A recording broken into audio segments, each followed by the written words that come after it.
bilangin natin yung kinita ko ngayong araw na to. So, let's go.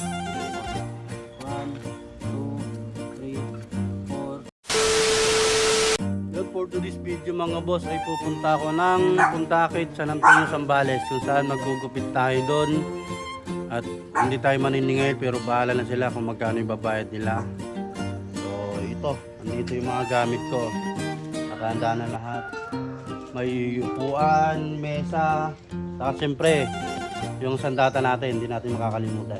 So kita-kita tayo dyan mga boss. God bless. So ayun na nga mga boss, bumiyahe na kami papunta San Antonio at grabe yung tuloy na to, napakaganda ng view at parang ang sarap pagtambayan dito sa gabi dahil maliwanag. At yun na nga, nandito na kayo sa mismong Pundakit at nakahanap na rin kami ng magandang spot at nag-aayos na lang din ako para may latag lahat lang gamit ko. At pagkatapos ito, magtatawag na tayo ng gugupitan mga bossing ko. So yung mga boss, nakalatag na tayo. Dito na yung mga gamit natin, ito na yung mga boss. Yun, ito na yung mga boss. Medyo madumi lang dito kasi nga hindi naman sa atin, wala tayong panlinis. Ayun, tingnan nyo to boss. Oh. Ayun, gupit para sa taong gipit. Kahit magkano ibayad mo. Yan. Ang mga bossing. So, antay lang tayo ng customer. Kagaya nga ng sabi ko mga boss, pag may nagpagupit na isa, tuloy-tuloy na yan. Kung nakikita yung mga boss, marami nang nakapila at sigurado magpapagupit lahat yan.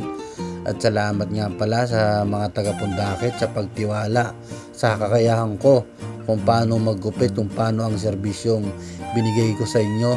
At sana pagbalik ko dyan sa susunod ay magpagupit pa rin kayo sa akin at sana wag na po kayong mahiya.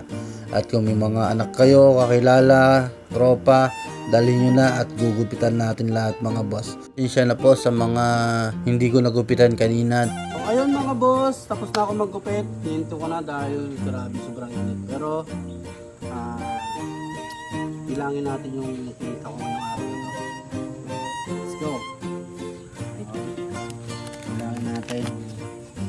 Dahil rin ako nagupitan eh.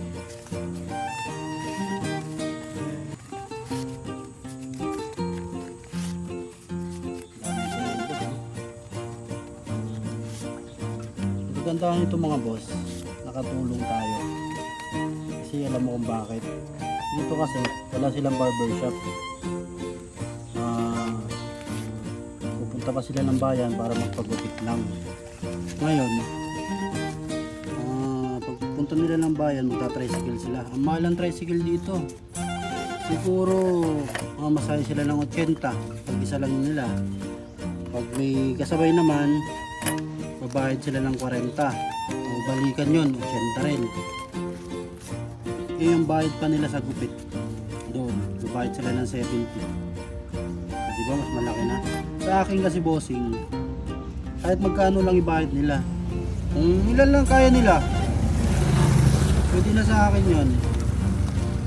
Kahit magkano lang ang laki ng natipid nila, diba? Bibilangin na natin ito.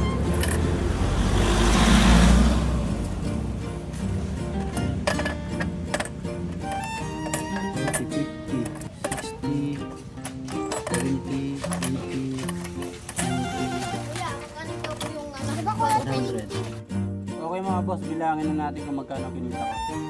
1, 2, 3, 4, 5, 6, 7, 8, 1, 2, 3, 4, 5, 9, 1, 2, 3, 4, 5, 10, plus 100. Bali kumita ako boss ng 1,125. Yo, boss. 1,125 ang kinita ko ngayon.